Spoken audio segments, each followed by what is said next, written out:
Okay, guys, mics are hot. We're starting the meeting. Everybody have a seat, please. Okay, first of all, welcome to the July meeting of the Cowcatcher Division. We have a great clinic today put on by Mike Ross on Deciduous Trees, and I've got a number of announcements. First of all, I'd like to thank the Texas Model Railroad Club for letting us use the facility. And David, do you have anything to say? David Crumpton? Yes. For those of you that haven't been here before, this is the Texas Western Model Railroad Club. Please take advantage after this meeting of touring around our layout. We're working every week.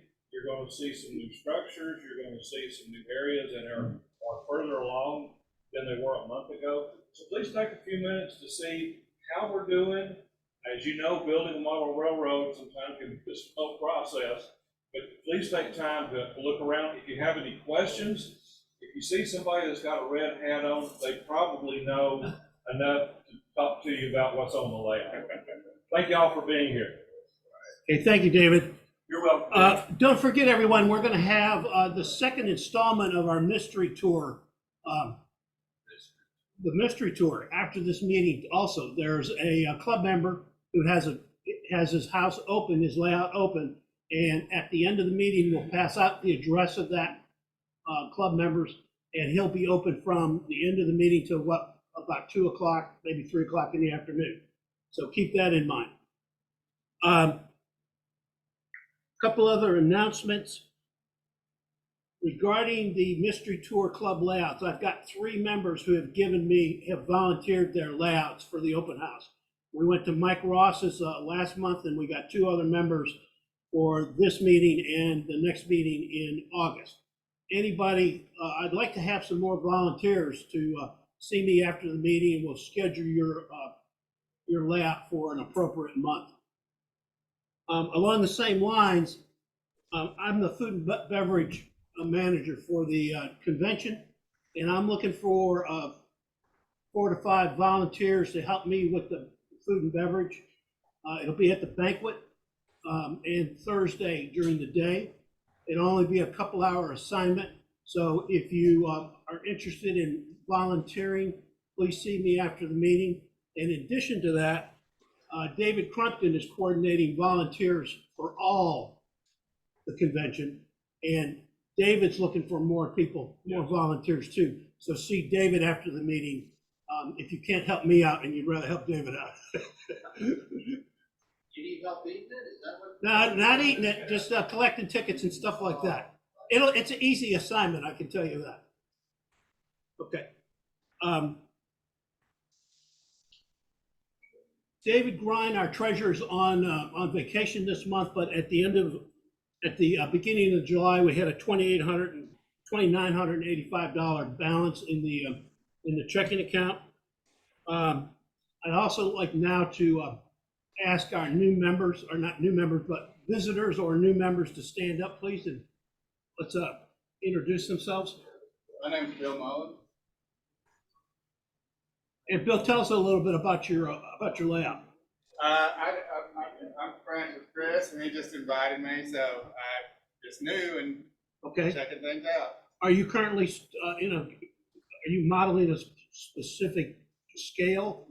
No, this is my first time. Okay, very good. Well, so welcome. I don't know anything other than what Chris has told me. Okay, very good. Thank you. I'm Dylan Hubbard. My layout is imaginary.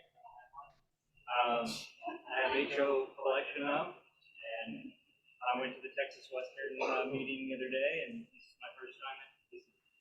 And if you join our club, you have a layout. So it's not imaginary. It's work in progress. Yes, sir. I just joined. I have Very a good. layout. Congratulations. Thank you for joining. Thank you. I have a 20 by 20 layout in my house. It's HO gauge, and I'm kind of modeling the area. Very good. Welcome to the meeting, and thanks again for joining.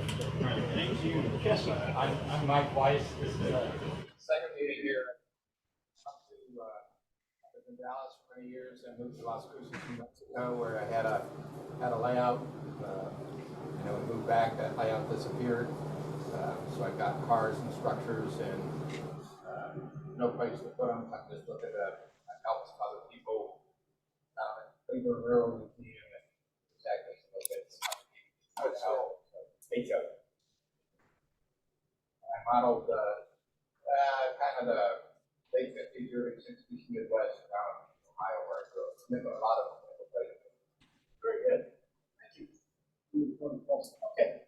I also would like to recognize our Zoom, our members attending on Zoom. So we have Steve McGrath, Don Himmel. Don, how are you doing?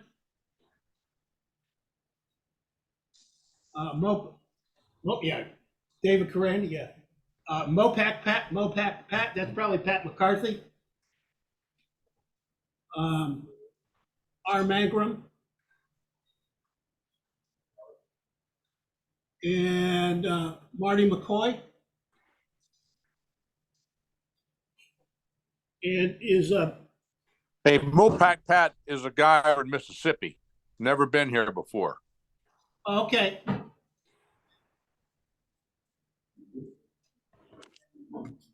And what about do we have a Leancy Rupert on? I don't see him. And how about Mal Noon? Mal Noon's here. Welcome, Mal. Thanks. Thanks for attending. Okay. Thank you, guys. Welcome again. The importance of our Zoom link. Okay, a couple other local announcements. Don't forget, we have the Texas Express NMRA International Convention coming up in August at Grapevine. We still have a couple of days left for registration, so please sign up. Very important we get as many people there as possible. Keep in mind, you know, the region will really benefit from a successful conference, especially D1 and D3. We also, as everyone probably knows, the National Train Show is during that convention. That runs on the 26th and 27th. And then in the region, we got the Plano Train Show coming back up. That'll be in the fall at the end of September, early October. Once again, we're 6 weeks away from the National Convention. Time is going, running by pretty fast. I know the convention committee is putting the final details on everything associated with the convention, and it's going to be a super great convention. So I encourage everyone to attend. Let's go talk to awards and AP talk. Wayne, would you? Yeah. We've got one or two to get out today, depending on who's here. Stephen Trees. Is Stephen with us? I don't think I've seen him today. So Stephen comes to the D1 meetings as well as the D3s. He's actually a D3 person. He earned his author. He's come in and talked with us. He did the photography work on Rod Stewart's layout. Did that clinic for us here a few weeks ago. He earned his author, and we keep missing each other at the train meetings. So I was hoping he was going to be here, and I just give it to him here instead of D3, but I'll do that next week. But we do, however, Mr. Jay Waters earned his scenery. Hey, Jay.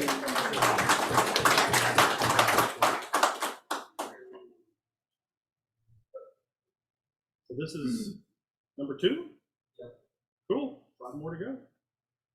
We'll get a chance. Let's talk, though. Seriously. Yeah.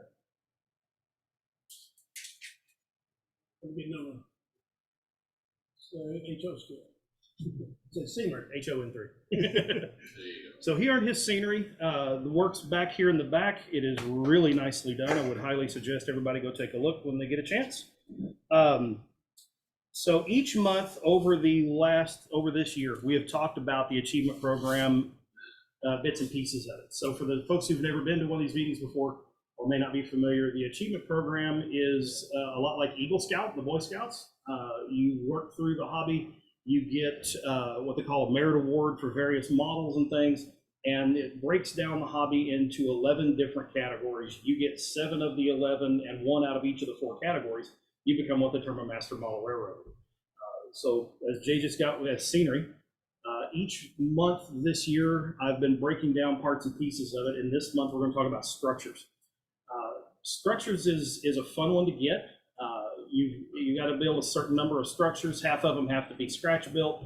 The other half can be super detailed from kits or kit bashed, or you can scratch build all of them if you want to. It's basically laid out the same way cars is. It's the same point system all the time. It's 87.5 out of 125, so it's 70%. Will get you a merit score. Out of your structures, they can be anything. One of them has to be some sort of bridge. And don't get hung up on it's got to be a trestle. It can be a highway bridge. It can be a footbridge. It can be a modern span type of railroad bridge if you want to go that route. Anything that would be some sort of bridge to get you over a big gap in the scenery or a body of water or whatever is a bridge. So at least one of them has to be the bridge, and it doesn't have to be one of the ones that is scratch built. I will, however, tell you that with all the things that are involved in a bridge, you might as well build that as one of the scratch built ones, because by the time you buy a kit, you're about that much below scratch building one anyway, because all the kits are basically a bag of sticks or just a few handfuls of parts and pieces. And that really gets into something else that's a pretty common question. What's the difference between scratch building a structure or scratch building a car when you start looking at the old kits? Remember here a few months back, we had the guy who had all the kits back here for sale, the old Ulrich kits, the Silver Streak for cars and Campbell kits for buildings. The only real difference between building one of those kits and building it from scratch is somebody bought the wood and put it in a box for you and gave you a set of instructions, and that's it. You can use the exact same instructions, buy your own materials, and build it that way, and it's scratch built. And I get it, it's a bit of semantics, but it is the way the game is played, and it's the way they've got it laid out. So yeah, if you've got somebody that's got a Campbell kit that you like, see if you can borrow the plans. Go out and look online. There's a lot of places online that have got the plans for it. Now that the gentleman who bought the business from Leo has closed his doors here about a month ago, you might be able to give him a call, and he might be able to email you a set of plans for all I know. But at any rate, same kind of thing applies. It's a lot of fun. You've got to have a lot of buildings for your layout anyway. So this is a good one to get. It and cars are probably a couple of the most awarded ones once you get out of volunteer. That's one of the things I've always appreciated about this hobby is the #1 certificate handed out by leaps and bounds is volunteer. That means all y'all are giving back to the hobby and helping out at train shows, putting on meetings like this, putting on conventions, that sort of thing. And it speaks a lot about the folks of the hobby. But structures, again, things like this where you're taking DPM modular pieces and coming up with something that doesn't exist anywhere else. Taking an old kit and kit bashing it around to come up with something that doesn't look like it does on the box will always help you score points, things to that effect. So if you've got any questions, catch me during break or catch me after the meeting. Be happy to talk you through it. Jay, again, I would like to sit down and kind of talk with you to see what your thoughts are about going after all of them and kind of what your thought process is on where to go next, that sort of thing. So, but at any rate, if you've got any questions, please let me know. I'm always available. My contact information is on the LoneStarRegion.com website.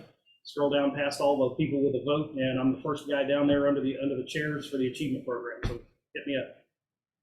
Okay, Dwayne, thank you very much. Mike, anything else you want to add to AP program right now? If anybody has any questions, and Dwayne's not available, I'm the Division AP guy for you guys, and I'm being ready, willing, and able to help you anytime you'd like. Okay, thank you very much. Let's move on to a question and answer period.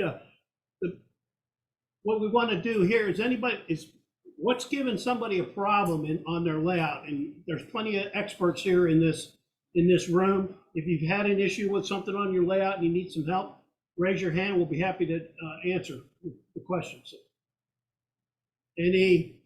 Everything's going smooth. Nobody's having a problem on their layout that they need help with. Isn't that amazing? We got a bunch of full of experts. We actually do. Yeah. Look at that. We are just that good. Okay. Everything's running perfect, right? They just don't want to admit it. That's it. That's it. I think that's it, Jim. Okay, last. I'm running short on money. Yeah. That's a common problem, Terry. But as somebody said in the front row, get a job, get a part-time job, earn some train money.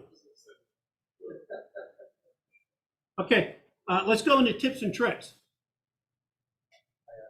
Okay. I got both a tip, a trick and a tip. Start with you, Bill.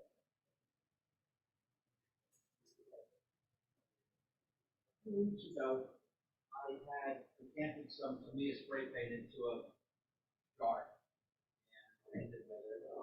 And the phone rang, the dogs barked. Okay. I got distracted, the paint dried on the brush, and for the life of me, I could not get it off. Soap, water, nothing worked. Ran across, got this on Amazon. Deluxe is the manufacturer, Deluxe, Deluxe.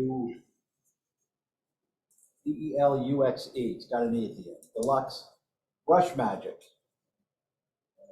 Michael sells something different under a different name. I don't know how it works. I didn't use it. I got this. Not expensive. It was about $9-10. Picked up at Michael's premium mesh wire sheet. You cut this with a scissor. All right. An empty jar. Put this on the bottom of the mesh. Use the pencil, whatever, and have a little screen in this. Depending on how deep your bristles are, pour a quarter, half inch of this in the jar, stick the brush in, let it soak for 30 seconds or so, and then you're rubbing the bristles against this mesh.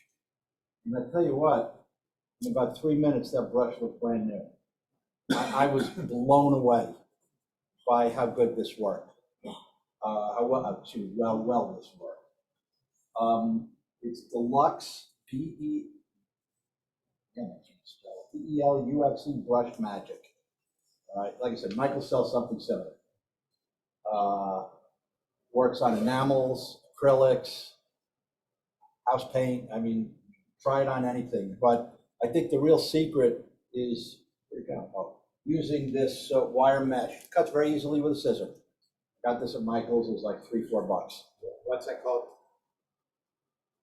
Premium mesh wire sheet. Right? And if you have some old brushes that you can't get your paint out of completely, give it a try. So the mesh is about a half inch off the bottom of the jar? No, it just sits on the bottom of the jar. It sits on the bottom. It sits on the bottom. But it gives some roughage, if you will, Okay. for your brush to go against. I should have brought a brush to demonstrate, but you all know what it is. Just, take it out. After a minute or so, I rinsed it underwater, did it again, did a little bit more, etc. It's like, they call it it's like magic. It really works well. It's a good way to save a good brush or rescue some old brushes. It's also got a picture of an airbrush on there. Have you tried it on an airbrush No, to get all the polymerized gunk on the inside?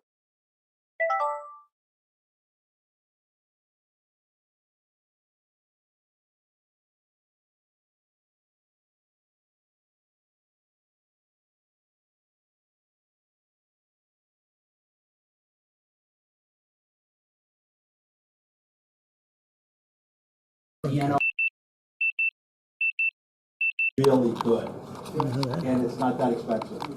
And typically in the afternoon, you'll find the entire Revenue Police Department there. I was there.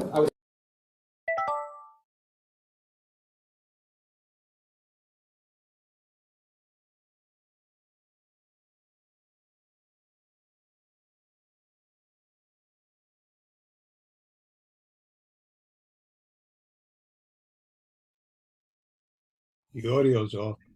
It's really good. Yeah, it's been there about 25 years. I used to worked out 40 years, okay. I used to work off Everman Parkway, and I'd go to lunch there all the time. It's a great place. Okay, any more tips or tricks, David? No, but I do have a question. Yes. I was reading the latest NMRA magazine.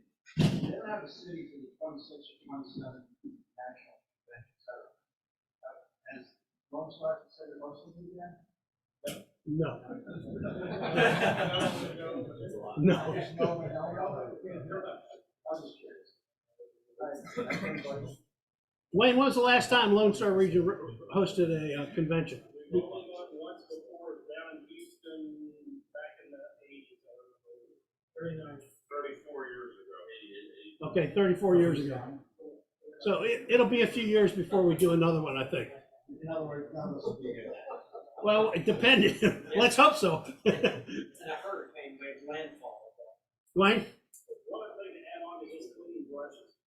Once you get your brushes clean, especially if you're using stuff that isn't an acrylic, the stuff that you use as a thinner that you're using to clean your brushes with, scrub all the oils and things off the road of the brush. Which is when the brush starts to fray and press and all that. I will some Hobby Lobby wholesale product from, it's called the Masters Brush Cleaner. Little brown tub, or you can buy it like a bar of soap. Find it on the same aisle you find all the paint brushes. When you're done with your brush and you've got it all nice and clean, rub some of this stuff on it, scrub it in a little bit, let it set for a couple seconds, then rinse it out real good. Then hang your brush up to dry, bristles down. If you have a problem with finding a way to do that, you can put a clothespin and then set the clothespin with some weight on it on top of something. Or you go into the makeup department with your wife next time she's at the store, they make a stand you can buy. I know I got one from Target. It's meant for makeup brushes, but they got to wash those things out or something else. And you can hang it upside down on that, and it'll hold 50 or 20 brushes. Okay, thank you, Dwayne. Mr. Palmer?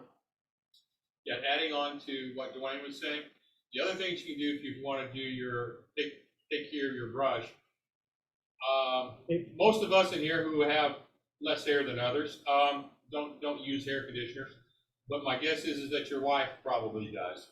Hair conditioner will rub into the brush, will take care of a lot of the fraying of the ends and stuff like that. And it's something that you already have. And for those of us who used to travel, used to pick up a little bitty bottle. It's used to be in the bathroom, toiletries. It'll last forever. So, but hair conditioner. Nothing else, walk up to the guy at Walmart and go, "Hi, where can I find hair conditioner?" And watch him look at you and go, "Really?" Really? Exactly. Okay, any more tips or tricks? Tom Pearson? I tried one of the things I found useful is I'm called a motor detector.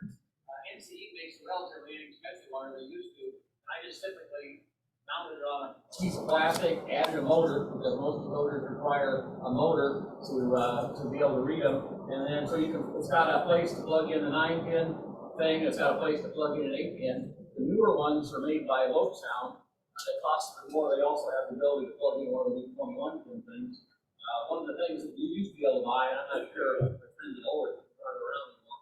You can buy a deal with 8 wires and 8 little tiny mini clips. So for a decoder that doesn't have a plug on it, you can hook these onto the wires and still test it. It has to do with whether you're going through that box and you can't figure out exactly what the decoder is. So I'll hook it up to one of these things and run through the Decoder Pro and try and ascertain exactly what it is. One thing I never did add was a speaker, with a couple of clips on it, but that would be something else. Anyway. Okay, thank you, Tom. Now let's go into show and tell. Chris, you want to? I can end it. I think there's somebody else that wanted to go first. Okay, who else wants to do show and tell? Russell. Okay, Gary, got you I was next. going to go last, so I'm probably one considering putting my hand. Okay, that's fine.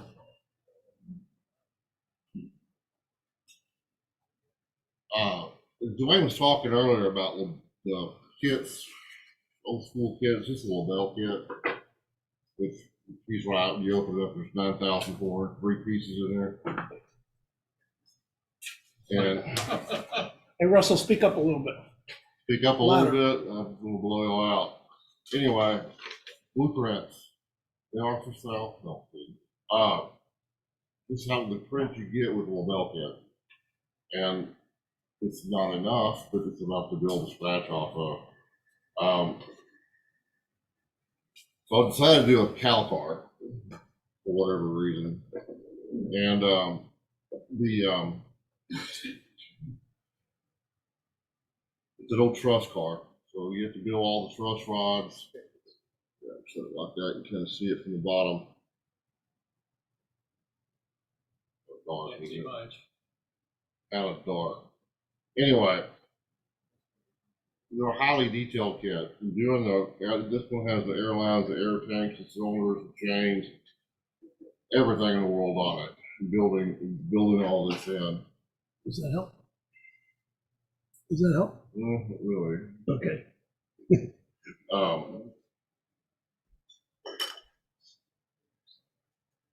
Yeah, you really can't tell it. Anyway,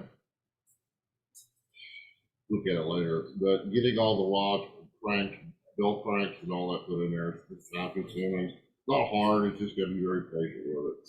The hardest thing to do on these are the truss rods. The kit comes with fishing line to do the truss rods. I ended up using a real thin gauge copper wire to make them on truss rods, putting the turnbuckles on and all that. So it turned out pretty good. It's got full active suspension on it as well. But a cow car is not a cow car unless it's full cows. So we'll pop back up for a second, I guess. It's got full load stock, full cows in it. Unbelievable.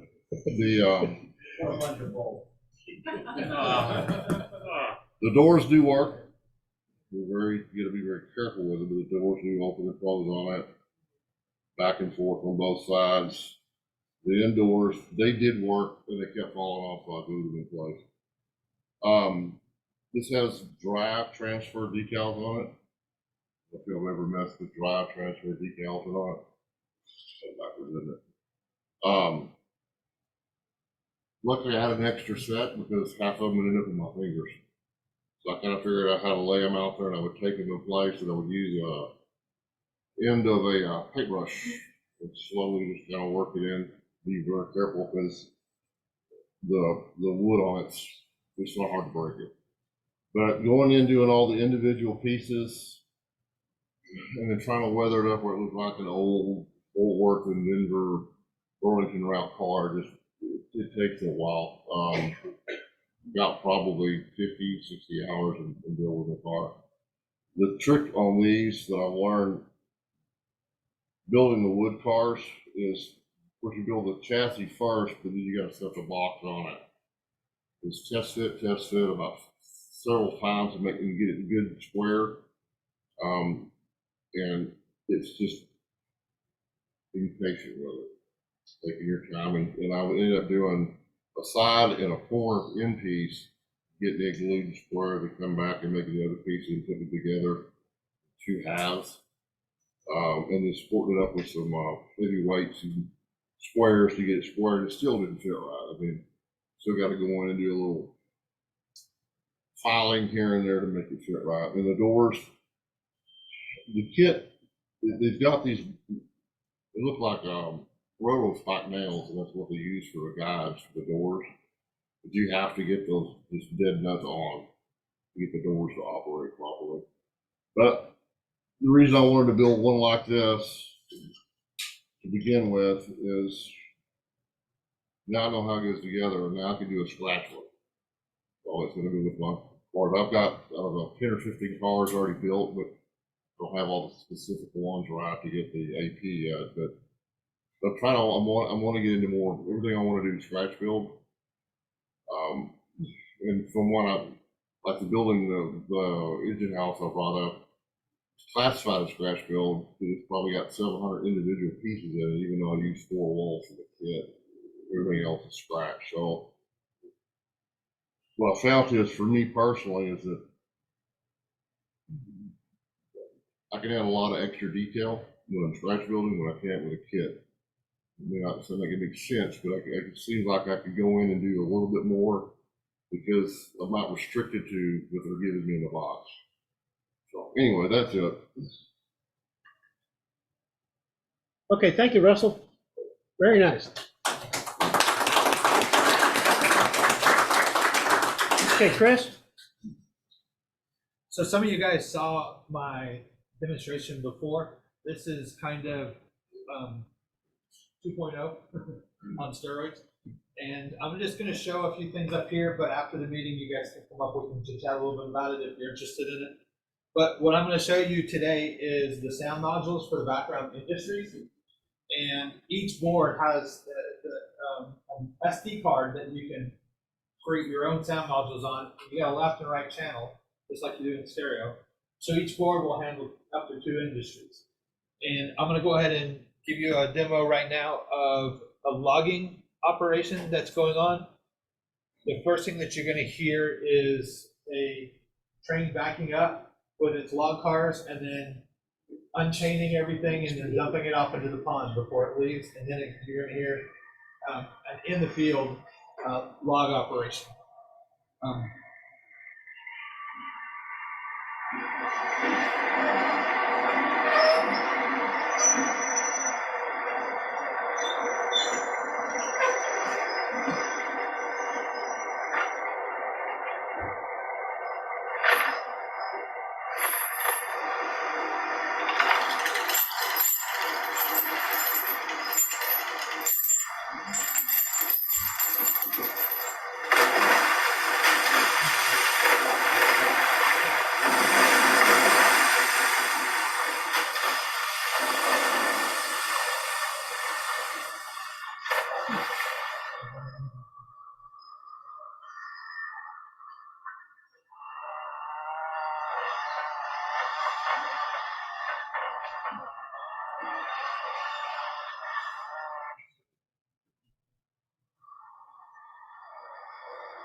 So on my layout, because it's a small room layout, when you back the logging train up in the sawmill to where the pond is, you have to wait until all the audio is done. And what I've got going on here is on the new version that I built, we have the close-up sensors like you see here. These are good up to about 3.5 inches. And I pigtailed all of them this time instead of mounting them to the board. So you can have the board underneath, and then you can have this either between the tracks, so that way when a train goes over the top of it, it'll trigger it. In my case, I'm going to have it inside of a building, so when the train goes past the window, it's going to trigger it. And then it'll kick that off, and then the operator, when he pulls in, he's got to wait for the duration of whatever that audio is until he can pull back out and continue to go. And I've got about a dozen of those kind of stops throughout the layout, where it just kind of slows things down a little bit and gives the operator time to remember he's there to operate and not what is my next puzzle, what is my next puzzle, what is my next puzzle. The other thing is that they also work for background noise. So in the logging industry, the other trigger on the channel, when you walk up into the area, I'm using what's called a proximity sensor, which is good up to 9 feet. So when you walk as an operator, when you walk into an area, the whole sawmill logging operation will take off, and you'll hear a whole bunch of different variety of things going on. And then I added in the ability to use a small module like this. This is an 8-pin 8 audio clip module. So if you have, let's say that you're running up and you're going to park up to the top of the log mill and you're going to do coal, ice, or water for your train, you can have all of those up to 8 onto one module. And as you're going through an area, like if you're going through, let's say you're going through a grain area, you have the irrigation system going. So when the train gets close by, it'll trigger the sprinklers. When it gets up near the grain elevators, it'll trigger the augers and things like that. You can do it all up in one module. So that's what I have up here. We'll talk more about it after the meeting. Yes, sir. How long can the audio clip be? I mean, is there a time limit? So the way that I've got it built right now is that it'll play up to an 8 gigabyte file. So you can get about 12 hours of an MP3 on 8 gigabytes. But I also have it set up so that I'm using what's called a busy signal. So the clips that I have, they range around 2 to 4 minutes, and then they just recycle. So at that time, they just recycle. Because for every minute that you run an audio clip, you can put about 30 different sound bites in it. So 8 hours would take a lot of time to put that together. So Chris, where are you getting your sound at? What, is there a specific website you go Yeah, to? we have, on the internet.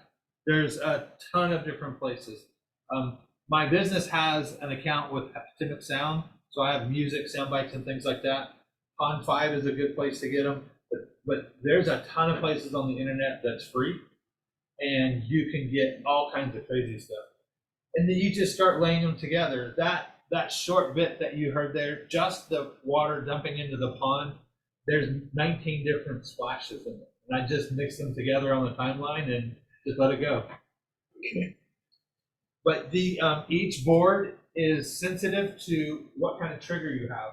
So all 3-pin triggers have a ground, a power, and then the actual trigger pin. It's either going to trigger a 1 or a 0. So I put a switch on the board. So you can have any kind of trigger that you want that's a 3-pin. If you want to use the soundboard and put it underneath your module where all of your boosters and everything are at, you can get a temperature sensor on there. And if it gets too high, the soundboard will trigger and say, hey, you need to cool me down, I'm getting too hot. So you can use it for a variety of things. My neighbor borrowed one and put it out in his wife's flower bed because the deer keep going out there to eat the flowers. And we put a mountain lion voice on it, and the deer got close to it, scared it away. So there's a lot of different uses you can do for it. So just about anything you think of. And lastly, I'm going to touch up. Everybody's been asking about how the speedometer is going.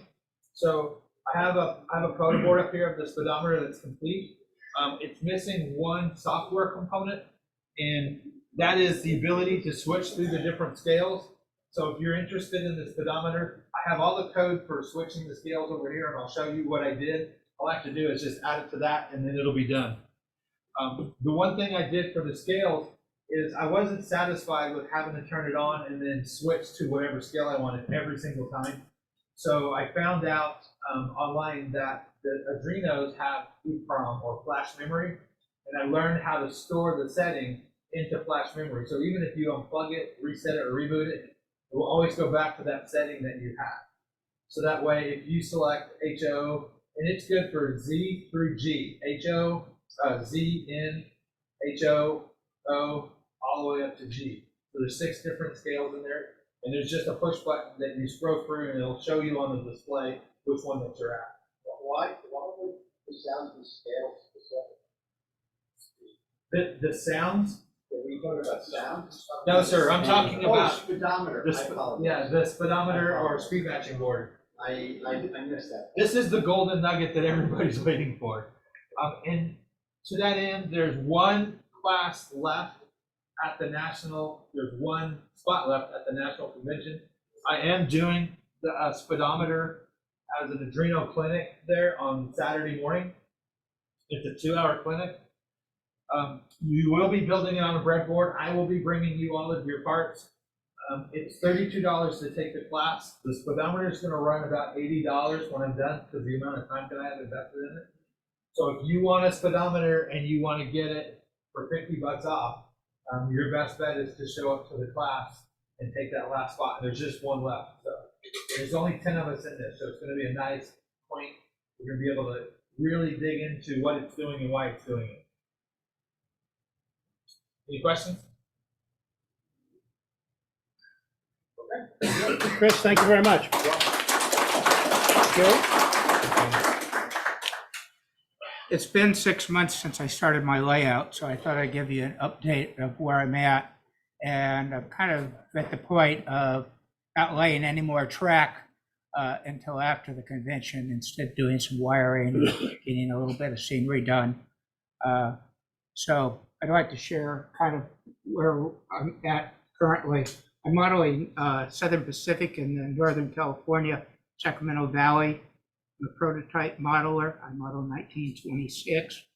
So most of the plan were developed from Sanborn flyer maps and from Southern Pacific drawings. I spent a lot of time in Dunsmere going through all their drawings. So the layout starts with Gerber, goes to Roberta, and then around this way to Red Bluff, and to Cottonwood, Anderson, Caravan, in Reading, and then I to a 10 track staging yard, and then back across the door. So I'll show you first some slides of Gerber and Proberta. Well, this worked this morning. I thought, okay, I don't have it turned on. Okay, we won't do it that way. Be that way. Did it sit here too long? No. Okay, there we go. Made it set too long. I wanted a swing gate rather than a duck under. First, I was going to use a duck under, and I thought, I'm going to enter so many times, be bringing material in. So ELS train service makes these gates, and it's the cost of about 2 locomotives.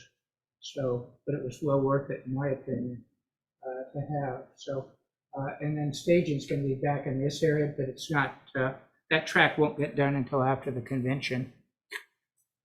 Here's an overview of looking at Gerber and Proberta toward the door, and you can get an idea of how the lighting works.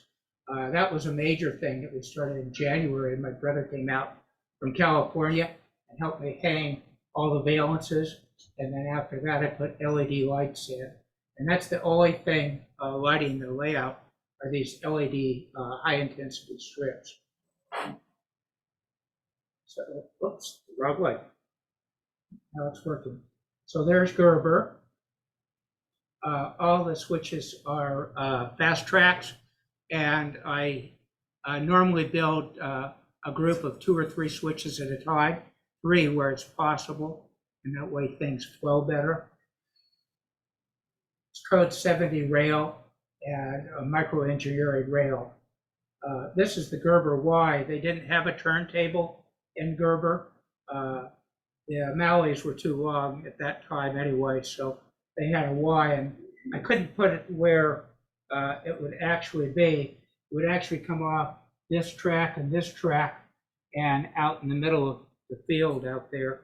So I ended up putting it at the end of the layout. This is Proberta, and I'm finally getting some scenery put in there. I was going to do a photographic background. I spent 3 days back in California visiting my mother, and while I wasn't visiting her, worked on the background. And after spending 10 hours on it while I was there to get just Proberta done, and then I thought about cutting off the skyline. My wife didn't like the idea of it being cut off. I decided I'm going to paint the background instead. So the next section is Cottonwood.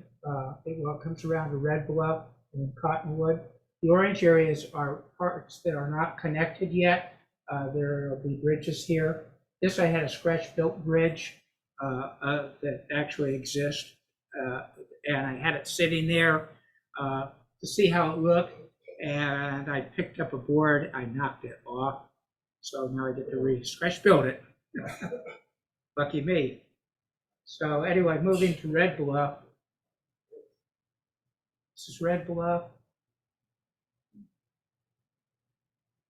This is going into Cottonwood, and it makes a big loop, and the dispatcher's area is inside there. It's about 6 feet across. And then I was working on blending the sky down. This is where I stopped. I still have to do the rest. I used 5 different colors of blue and painted them on with a paintbrush and kind of blended. Started at the bottom with the lightest color and worked my way to the top until it was basically the same color that I already had on the sky. This is Cottonwood. Next area is going to be, goes from Cottonwood to Anderson and then down to Caravan. So there's Anderson. And there's Caravan. And this is the tail of that Y. And there'll be a hill there, so you don't really notice it since it's going into the sea. And this is, Reading's not going to get done, partially because I needed this. I was looking for a certain model of a sanding facility that went in Gerber. I got the tracks too close together. I did that on my original layout back in California, had to spread the tracks further apart.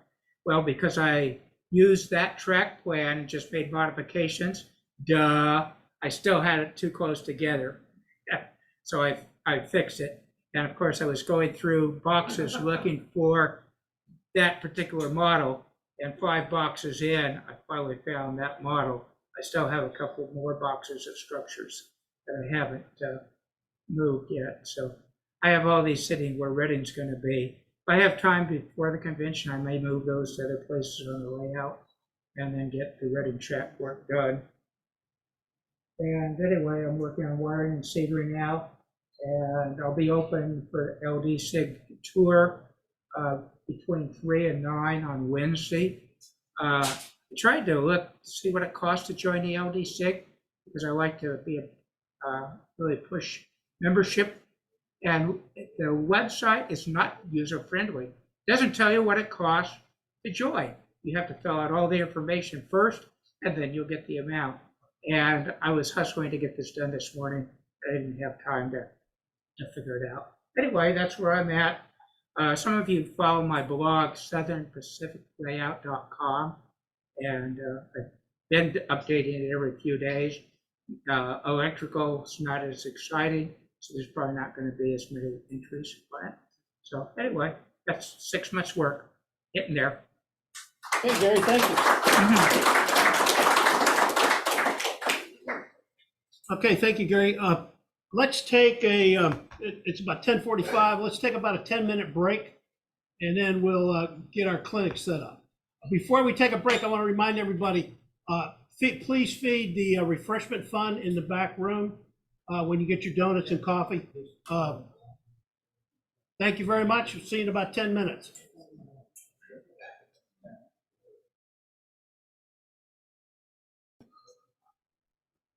Okay, Mike Ross is going to present a clinic on deciduous trees.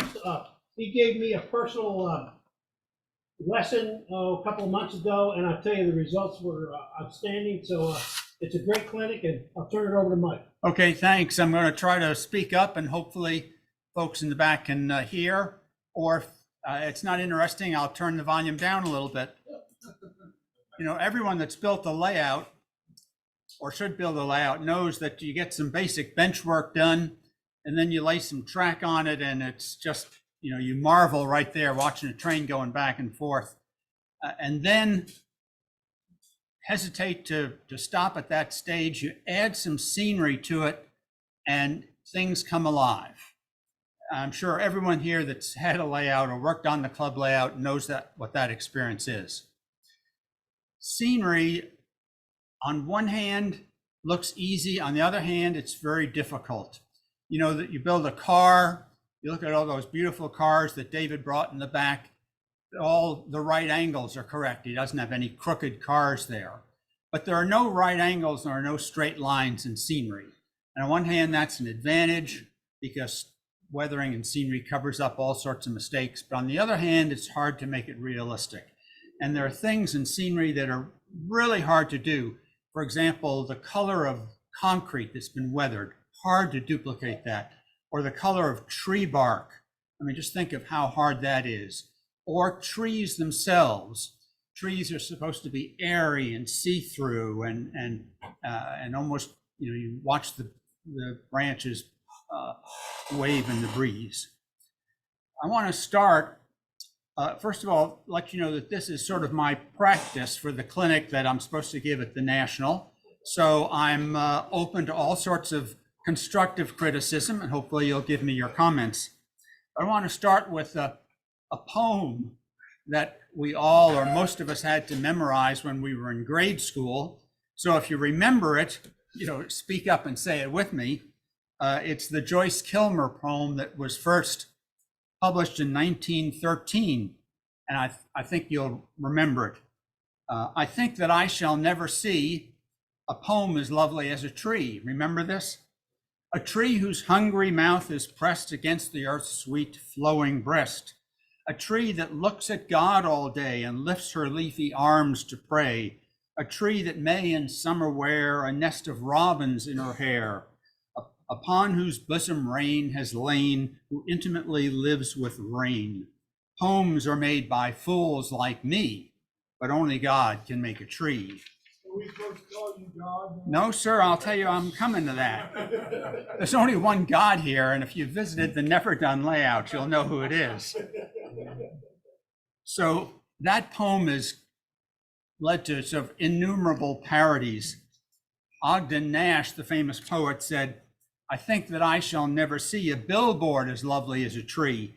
Indeed, unless the billboards fall, I'll never see a tree at all," which is why our layouts don't have a lot of billboards. Or, in response to Jim, and to paraphrase the poem, model trees are made by fools like me, but only God can make a tree. So, at the National, I'll try to introduce myself, and you guys know I'm Mike Ross, been around the NMRA for a long, long time. When I was in high school, I had an HO layout that depicted Western scenery. But now, of course, I'm building my sort of dream layout, which is Appalachian country in the fall. And in case you haven't visited, I want to go ahead and show you a few pictures of the layout. So, David, if we can go through the first, and we'll just go through some of the slides here. That's the eastern end, the sort of overview of the layout looking to the east. I promised to clean it up a little bit. You're looking at the mine's covered by the post over here, but generally the fall covered hillsides. And I think the next slide is looking to the west end of the layout with engine service over here and a start of a village over here. And here's my rack of trees to be made and a TV in case I get bored. And someday I've told people they're going to find me asleep, but probably not breathing in one of these chairs. You know, they're going to say they haven't seen him in a few days, but we hear the trains running up there and it smells funny, but he uses all those funny glues, you know, and they're going to find me there. So go ahead and flip through the next few and this is a little bit closer up so you get some picture of the hillsides. And we'll just go through them here. That's the yard area, and that's back the yard a little bit more. We're swinging around now.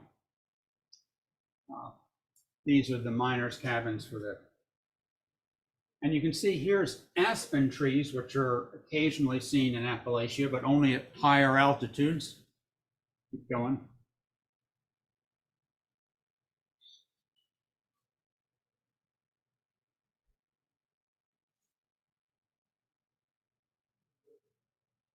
So it gives you some idea that I've made a few trees. And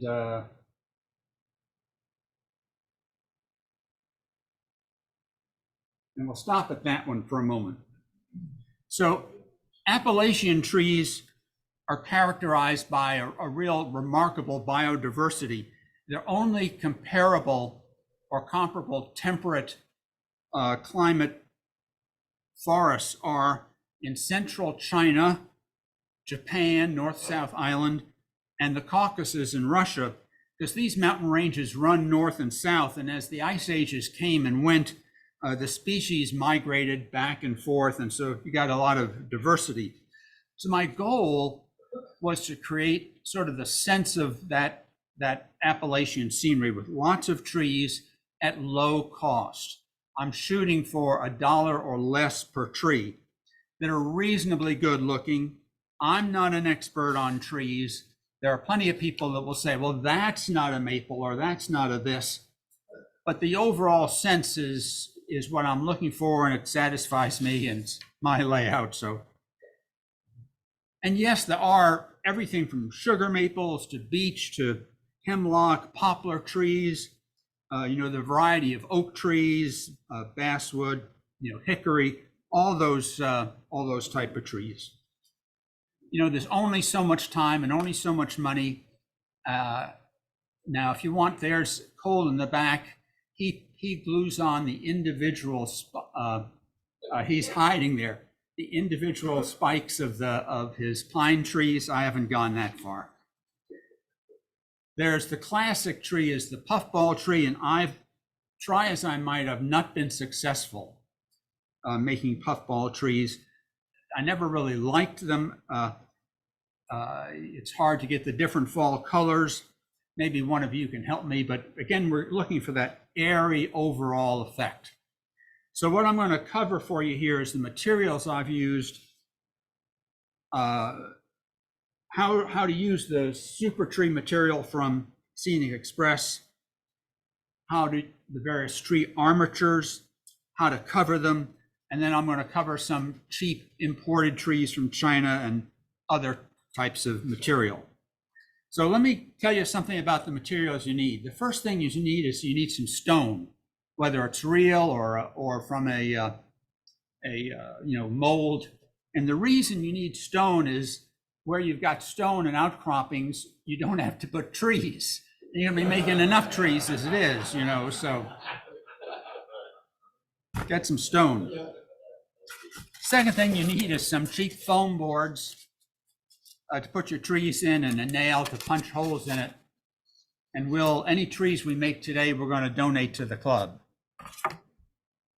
You need some gloves, and you need to take your watch off because you don't want to get glue all over your watch, and you want to wear old clothes. You can see I'm wearing stained clothes that have had glue on them. So let me put a glove on here, and you can buy these gloves at minimal cost. Now, I think generally acknowledged that the super tree material is probably the best stuff available. And what this is, and here's what a box looks like. This is the large bulk box. A box like this weighs about 2 ounces. There's nothing in it, it's but air. Costs you about $140. But it's hundreds of trees. The goal is to make trees for less than $1. So basically what you're doing, this is a variety of reindeer moss, or it's Clendinia or Cladonia, whatever it is, comes from Scandinavia. So basically you're paying good money for someone else's weeds is what it amounts to. Yeah. So what I'm going to try to do is, David, what if I sit here in front of this thing and try to make some trees here? Down here, is that right? So we're going to pull out just some material here. We pull out a whole thing just to give you an idea. This is what it looks like. And there's 50, 60 trees there. Tag there. So let's look at the back, the front, find something that looks like a good tree, and let's just pull a part off. And I'm also going to pull out of this, what did I do with the other box? Big box right there. No, the other box with all the loose material in it. There it is. Yep, there it is. So you don't throw anything away. Remember, if you're a model railroader, you don't throw anything away.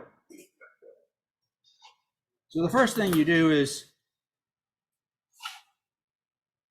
not really, it's almost better if I hold it up, isn't it? So I'm going to cut off some smaller pieces.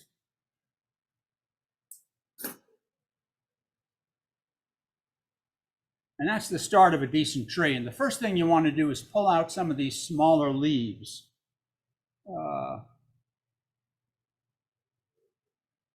Like that. Now I'm going to pull out some of these leaves, give you an idea. Some you can pull out with your fingers, some with a pair of tweezers. And you only need to pull out the large ones, I promise you. Pulled down, they come out pretty easily. This you can do sitting in front of the television or listening to some good music. This stuff goes in the trash or on the floor here at the club.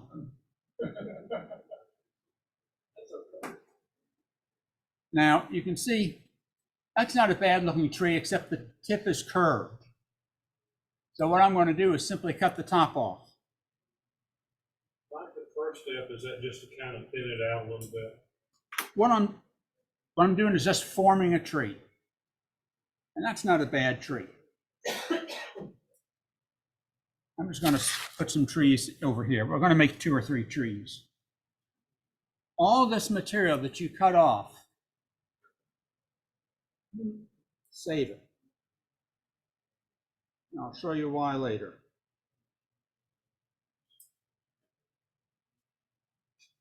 Let's find another tree.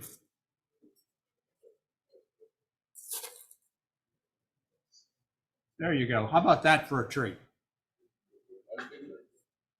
Now, the first thing I'm going to do here on this one, since we need a stalk to plant it, I'm going to cut a few of the bottom leaves off.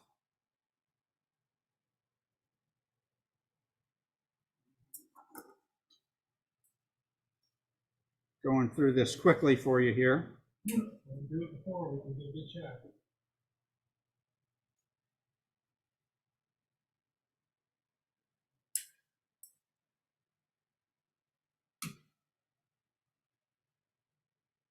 How about that for a tree? Yeah, very good. And that's a beautiful tree. And I've got all this material here that I'm going to save. And this one I don't see, I see a few leaves. I'm going to pull out. So you're making multiple trees like that. That's day 1. By the time you're done with that, an hour or 2 of making trees, you're going to be bored. So that's day 1. Let me put this down here. Some other, now, the next step is to preserve these trees. You've got 40 or 50 trees made. And what you do is you take ordinary matte media that you buy in bulk at the art store or from Scenic Express, and you make you read their literature or their videos online, you make a 7-to-1 mixture of matte media, and you dip the tree and let it soak in the matte media, because this is brittle and will fall apart with time. And I guess in my lifetime, it's not going to make a whole lot of difference, but you want to make them as nice as you can. And what do you do with them? Well, let me show you the next couple slides. What I do is this is outdoor, this is day 2 after you've made the trees.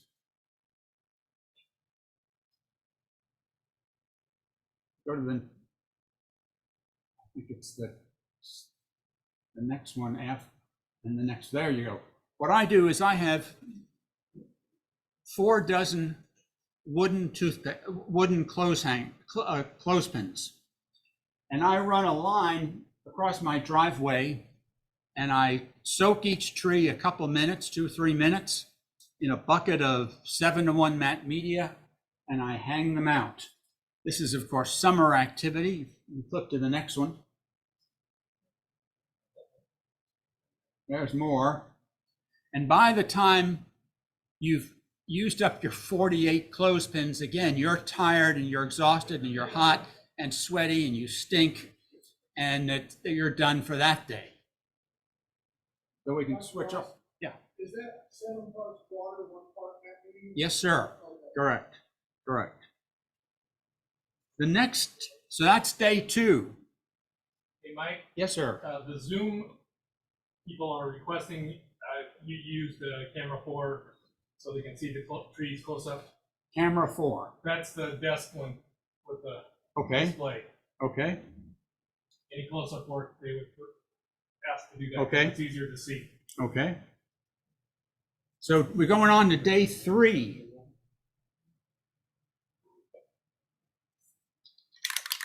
Now you've got 50-some trees painted.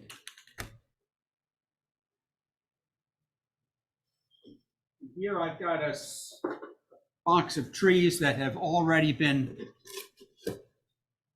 soaked in that media, so they're ready to go. But you can see that that's not a realistic looking trunk. So step 3 or day 3, multi-day process, is to paint the tree trunk. And I'm going to try to do it here without spray painting all over the place. That's why I brought the big box. What color do you use? Well, remember, bark is a difficult color. And when I asked here a few years ago, everyone, the consensus was camouflage paint. So in the middle of the pandemic, I'm in Home Depot one time trying to buy some camo paint. And of course, the supply chains are all kaput, and I couldn't, so I was looking for some alternative and going up and down the aisle. And this is what I came up with. This is also a Rust-Oleum product. It's called Roof Accessory Paint, and it's subtitled Weathered Wood. And this is as close to bark as you can get. So what I'm going to try to do is, may not be ideal online, but I'm going to walk over here, since those have not been preserved yet. We're going to paint a few of these trees, and now you know you got the glove on because of sticking your hand in that media, and now you've got the glove on because of painting.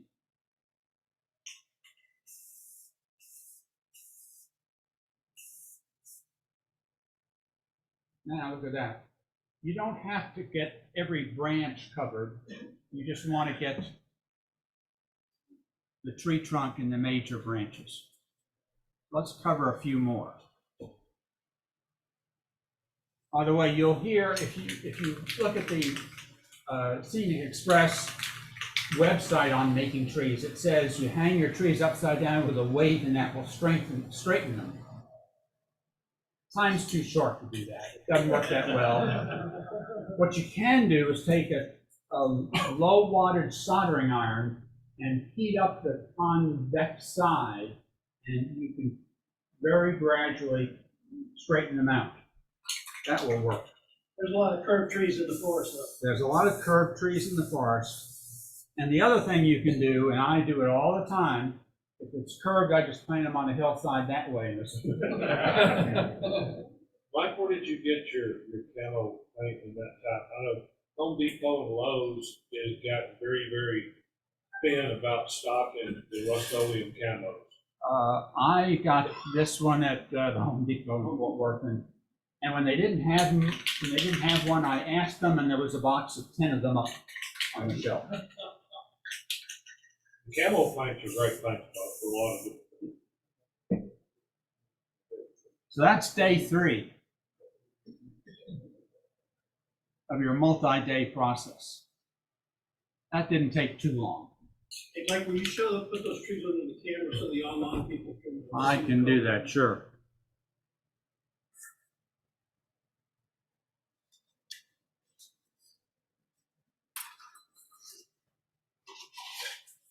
Because what we're going to do now is day 4. We're going to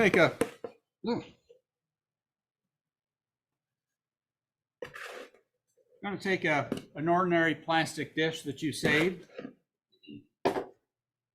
You're going to get some, what I like to use is Pro Stick. Also, have some Goo Gone available. Pro Stick is available from Scenic Express. The reason I like this is that it dries crystal clear and it has a fine mist. It's about $15 if you order from Scenic Express, $20-some on Amazon. If a club were to buy 5 of them, you get them for $9.95 from fabric stores. This is dries crystal clear. Then leaves. This is again super leaves as opposed to the ground foam. And then you can buy it in bulk and it's much cheaper. So let's see what happens if we can make some trees. This is day 4. Now I'm going to try to do this. Let's see, I don't want to. Yeah, let's put the box up here. I'll spray them and then we'll sprinkle it. Let's just do it this way. I'll tell you something about this. Sometimes this stuff, when you first use it, you get a squirt and your trees look like they've been toilet papered. I think there's just too much pressure in the can. And even if you have to go outside, and again, this is an outside process, not indoors because of the spray that's going around. The first time I did this, I was in the garage and my wife's car was over there. I took a little elbow grease to get the spray off. Well, the Goo Gone is when your fingers stick to the thing here. You have to go like that, and so let me just try to cover this.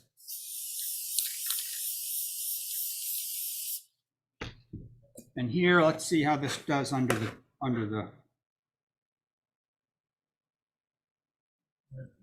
We're missing. Yeah. We need to get farther up. Tell you what we're going to do.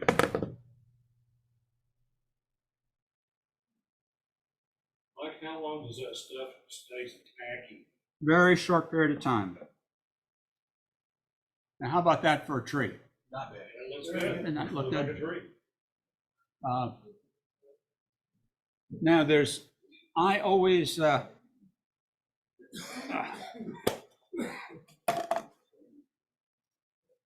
overspray it with hairspray. This is the number 4, but somewhere I try to buy the number 5, the really super stuff that the ladies use for the big bouffant hairdos, because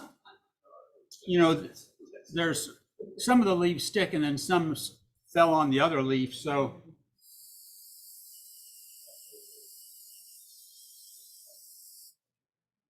how about that? That's go on the club layout. Any brand, just the super duper hold. Hey, Mike, could you hold it under the camera just so that you can get a real good shot of it? Yeah. That too, and the tree.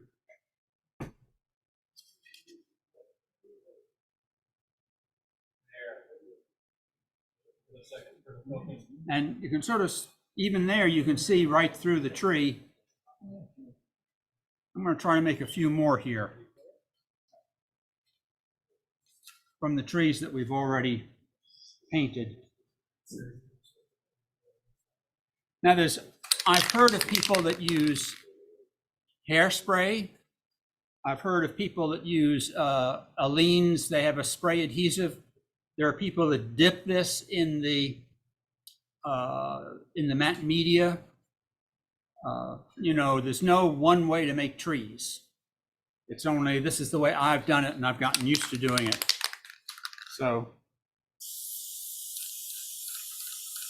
other thing to remember for realistic trees is that, I'm going to do this way so I don't make too much more mess, is that you sprinkle the leaves from the top or the side, but never from the bottom.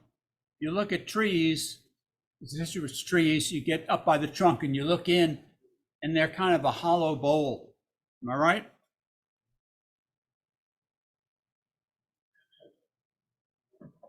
How about that? Let's just make a couple more here.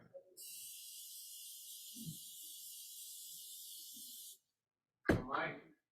Yes, sir. You don't wait to let the leaf stuff stick to the initial spray and then come back in an hour or so and use the hairspray?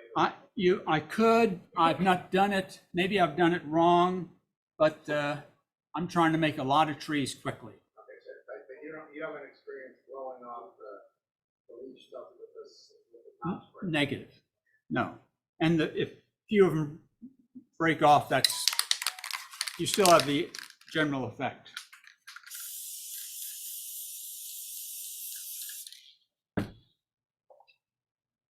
So you see how quickly we're making trees here.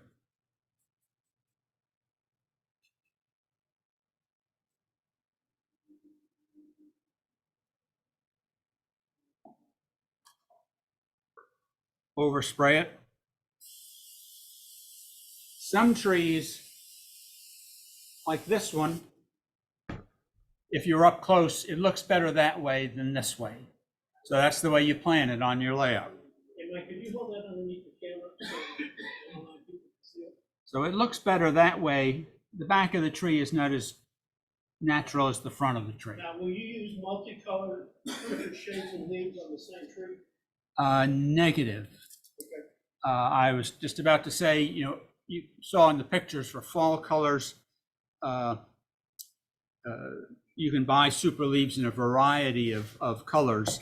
And that just reminded me, Dick mentioned that he was over at my home watching me make trees.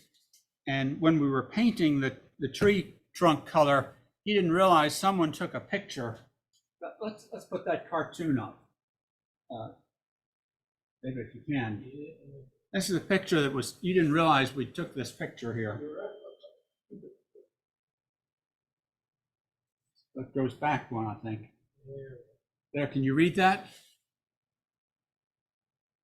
That's another thing about you, Grimble. You can't stand constructive criticism. Whenever I'm painting trees, I'm reminded of that cartoon. So that's Dave. Yeah, that was Dick over there, looking over while I was making trees. Yeah. Let me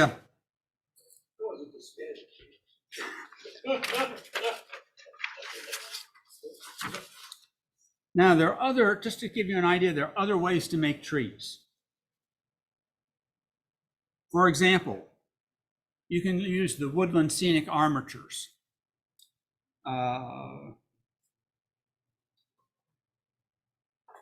Here's a smaller one. Possible to manipulate this one and bend it by hand. The larger ones, you got to use a pair of pliers to twist and turn it and get used to having your fingertips stuck. And why do you save all this material? Let me show you here. I'm going to spray this small armature here. And I'm going to take some of this material that I've had from trimming other trees and stick it on and compress it a little bit, pull off some excess,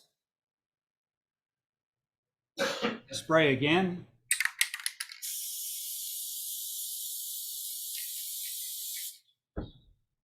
And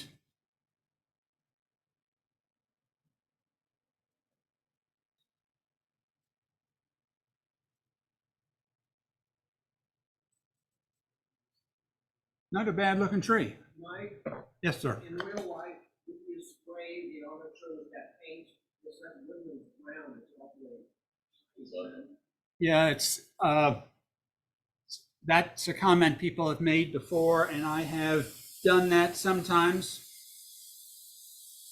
Wanted to sort of limit what I was going to say today. But there's another tree for the club layout. Did you show that under number 4? Yes, sir. Thank you.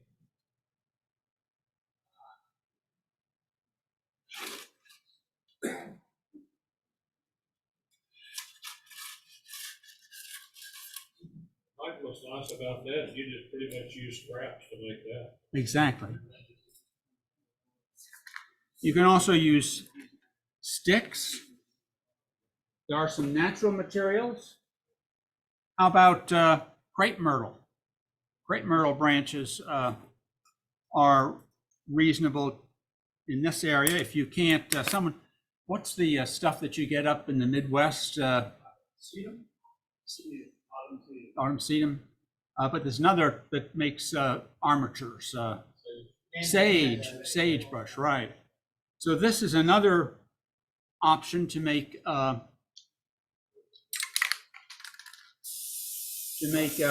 armatures.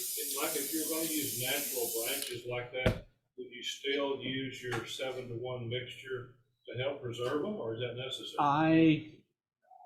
I have found that oak, that a lot of stuff gets brittle, but I'm not sure that it soaks in as well.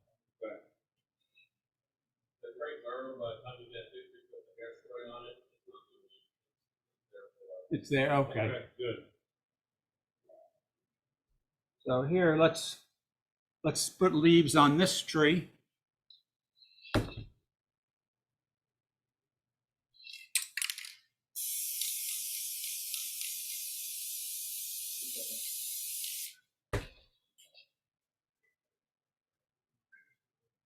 Again, from the top and along the sides, but not from underneath.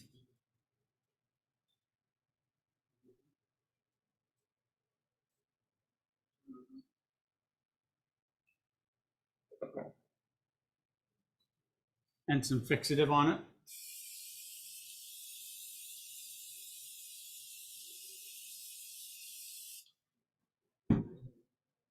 How about that? I'll find a hole that'll. You can find on eBay a variety of people that sell trees. You can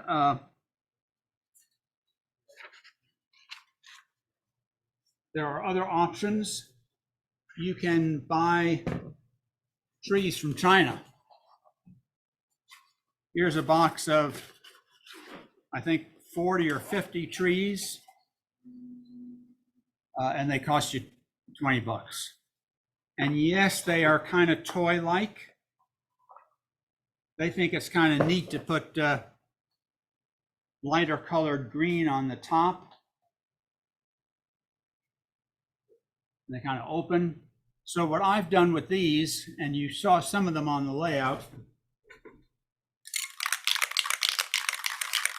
is get some green paint. This is sort of a basil color.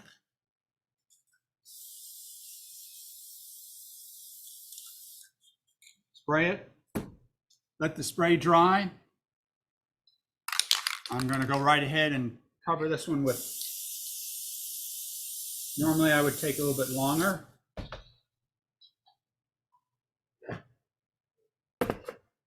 And boy, we're running out of leaves here, but we got a refill.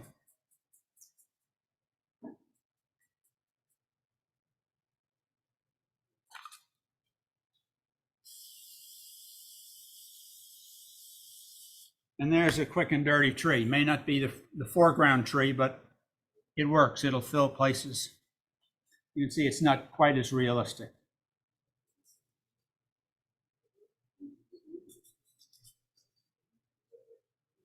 Not only are there these deciduous trees, but you can buy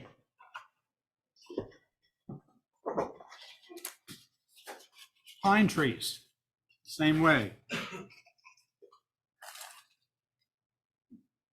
And these are bottle brush trees already made for you, almost very inexpensive.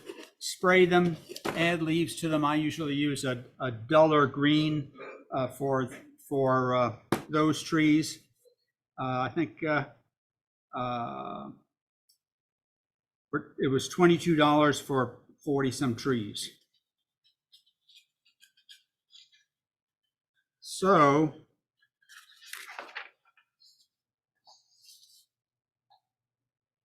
got this stuff all over my fingers. If I were doing this for a long time, I'd scrape this off, makes great bushes.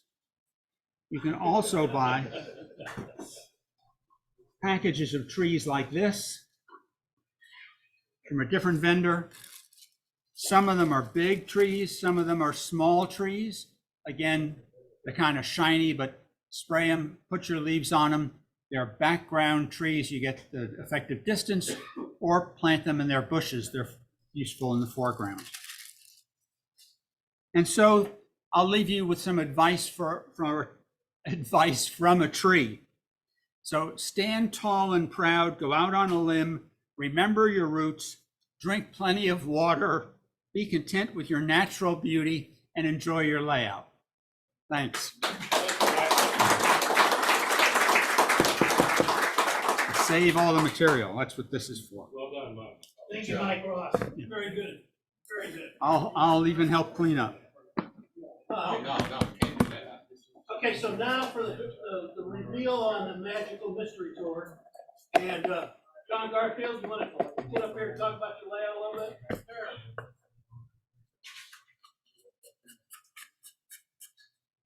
I will make one note about Dr. Ross's trees. If you're from the eastern part of the United States, your trees are tall. If you're from Texas, they're short, except along the rivers. Along the rivers, they got a lot of water, so they grow taller.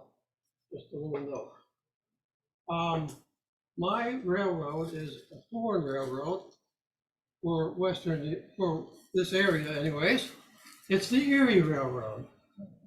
And it runs from Buffalo, New York down to Salamanca.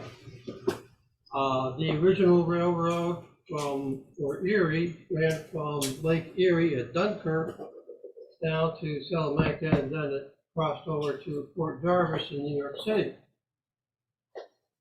The Erie found out that Buffalo was actually going to be the major port at the end of Lake Erie because there was no canal at that time to get over Niagara Falls. So the Erie Railroad became the terminus at Lake Erie, but in Buffalo. So what the Erie did was buy the Pittsburgh Buffalo Railroad, which made an intersection in Dunkirk, New York. So my railroad features Buffalo to Salamanca with an intersection with the previous railroad of Pittsburgh and Buffalo in Dunkirk. Not quite exactly the way it happened, but it's close enough. One other feature of the railroad is that there is a tunnel in Dunkirk. One of the very few tunnels that were in the eastern United States. So there's a little feature there I picked up in trying to duplicate the Erie line from Buffalo down to Salamanca. Let's see, what else? Oh, as far as getting to my house, I have some directions, or not directions, but addresses here. You can plug it into your GPS, either on your phone or in your car, and you can find it real easy. I'm just south of Burleson, so it's easy to get to, but it's a little through the back road because I'm outside of Burleson. So you have to kind of meander over to my place. I'm actually just like 4 minutes away from Walmart, so it's really not that far into the country. Anyways, I got slips here. So John, how long are you gonna be open, or what's the? I'm open all afternoon, or anytime anybody wants to come. So 3 o'clock, 4 o'clock? Yeah, whatever you want to come out. Okay. I'm there. Now, when you come, my house is kind of built on a little bit of a hill. The reason for that was that I had to have the ability to take the ranch design and move the bedrooms up and create a large 800 square foot area, separate room. My wife has half of it for a quilting room. And I have the other half is what a trade room. It's about 22 square feet, or 22 foot long. You come in the side door. You don't have to come up to the main door, just come in the side door. But I have a pickup truck that I'm repairing the brakes on, so you have to kind of walk through the columns that hold the carport and the truck. So just kind of walk through there, the doors on the side. There's a switch stand right out front. You can see the switch stand. I'll have a sign out by the mailbox so you can know it's the right property. And I might say, I visited John's layout a couple of weeks ago, and well worth seeing. Well done. Thank you, John. Okay, who needs a address?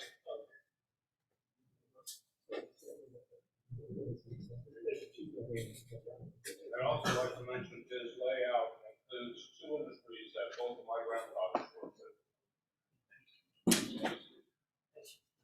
The railroad features the steel industry, which was south of Buffalo in the city of Lackawanna, where this guy is from. And he's real familiar with it.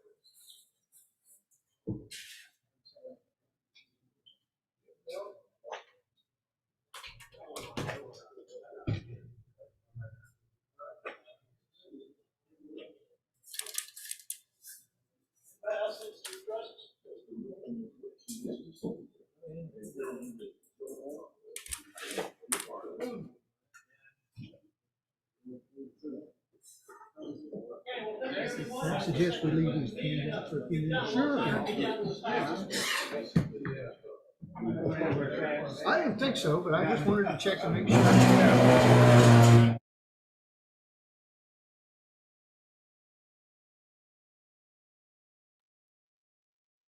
Did the meeting end, Don?